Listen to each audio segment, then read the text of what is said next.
Growing up, I loved everything about the ocean. It was as beautiful as it was big, filled with millions of creatures I'd never seen before. I would beg my mother night after night to enlist me into anything aquatic related. Swimming, diving, junior lifeguarding. She would always happily oblige. And so, my love for the underwater world blossomed into a lifestyle filled with adventure and underwater exploration. Worked as a research assistant after college, diving down into depths further than most had been, documenting creatures rarely seen by the human eye. It was my reason for existing. I tell you this because it's important that you know the frame of mind that I was in that morning. I wasn't dreading the dive into uncharted territory. I was looking forward to it with every fiber of my being. The thought of being able to dive down deep into a lake that I hadn't explored before really excited me. I still long for that feeling now. So very far away from grasp. You see, I have Thalassophobia now, a phobia of the open ocean to be specific. Though, as I'll explain, I'm just as afraid of any open body of water. The closest thing I'll get to diving is a tiny hot tub now. Even pools are off limits. That morning, my head tech had assigned me to a lake off the coast of Portland, Oregon. It was small, squirreled away by a campsite, and only accessible if you were able to get up through the rapids it created. It was beautiful. The light reflected off the crystal blue water, clear, despite the hundreds of feet it stretched below me. I could see every detail of the open floor. You sure you want me to dive this? I mean, you can already see everything. I'm sure, Jake. We identified a couple caverns in there, and we just like to be sure nothing hides from us. Identifying the local habitation is the key component. We can't risk missing any. I affirmatively in reply as I finished attaching my oxygen tank. I had about an hour's worth of air so long as I didn't go past 10 meters. I allowed myself to fall off the side of the boat, giving a thumbs up to the researcher on it on my way down. My body hit the water with a feeling of familiarity, as if I was being welcomed home. It took a minute, as always, to grasp my bearings. Kelp floated in the water, as did stems from a couple lily pads. I did my best to maneuver past them, but as I swam deeper, it took me a couple moments to identify the cavern I was meant to explore. And once I had, I began swimming towards it, the fins of my feet kicked against the water, propelling me forward with far more ease than my own 2 feet were capable of, even on land. I see it! I breathed out over my headset. It was beautiful. There appears to be some sort of bioluminescent organisms plastered to the roof of the cavern, I explained.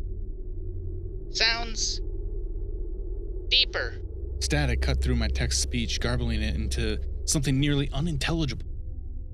I paused my descent. Sorry, can you repeat that? I pressed my finger against the headpiece, reaffirming the suction to my ear. Deeper. She repeated, though I could only understand the 2 words. Usually, I would have gone back if there was a problem with the audio. Our range is pretty long, and with the earpieces being waterproof, it's really rare for anything to screw with them. Communication is a very key component in diving, especially if you're going at it without a partner. Something already heavily frowned upon. I should have turned back. The entrance was mesmerizing, though, and I was overconfident in my abilities as a diver. So I pressed on, kicking my feet to push myself through the thick water. The second I passed through the cave entrance, the earpiece let out a deafening screech, the kind you'd get if you pressed 2 microphones together. I jerked in a panic, yanking it out of my ear. A nauseating dizziness came over me as I did so. I felt myself pulled towards the roof of the cavern, as if by some cement blocks. It felt oddly similar to gravity, and despite my fears at the sudden weight pressing me upwards, I found myself standing on the rocky ceiling. Stranger things have happened, I suppose. At the time, I chalked it up to currents.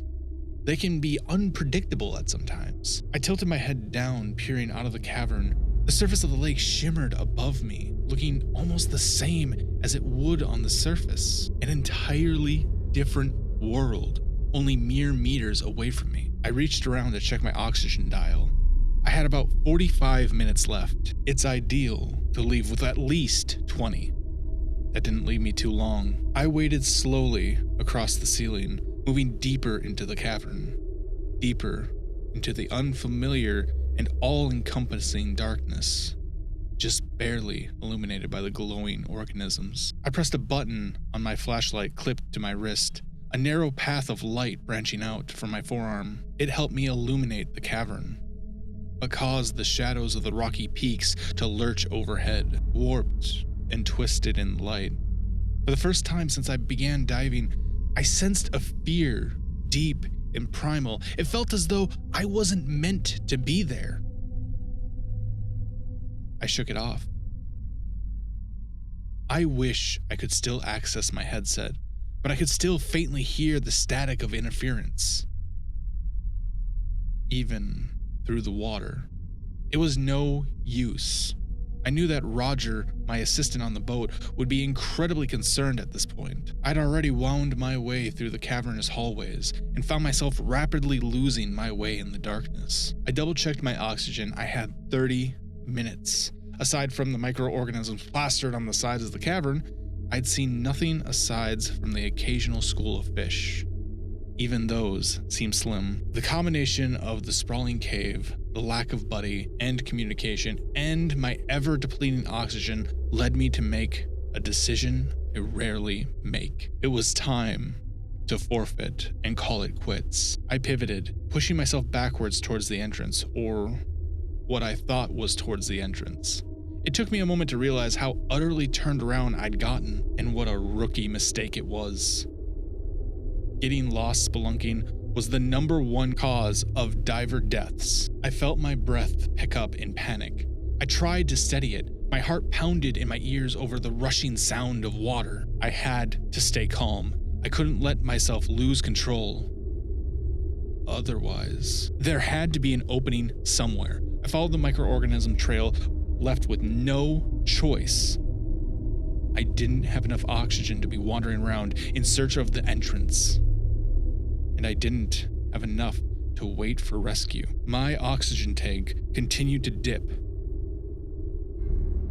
First to 20, then to 15. At this point, I wouldn't have enough oxygen to return to the surface, even if I found the exit. When I was just about to give up, I saw the telltale shimmering light above me. I knew my chances. More likely to be a deadly gas than breathable oxygen, but you have to understand, I didn't have another option. I pushed myself off the ceiling, struggling towards the shimmer. It felt as though the water gripped me in icy talons, refusing to let me through, like wading through a river of sludge. Finally, I emerged into a dark and damp cavern. I quickly pulled myself out of the water and into the ledge, yanking off my mask just as my tank dipped to 0. I took in a breath, knowing it might be my last. It wasn't. I gulped in breathable air and let out a gasp of relief as I did. The sounds of my sharp inhales reverberated against the walls surrounding me. My relief was short-lived. I knew, impossibly, that this pocket of air was placed somewhere where it couldn't have been, gravitationally speaking. I'd had to push myself to the floor in order to surface. It was in that moment that I realized something was terribly wrong with my surroundings. I must be confused, I told myself. No, directional awareness was common in cases of decompression sickness. I've been down here too long, and yet some part of me insisted I wasn't that far gone. Worse still, my headset was completely dead. I had no way of contacting my team to tell them my location or if I was even still alive. I was completely alone.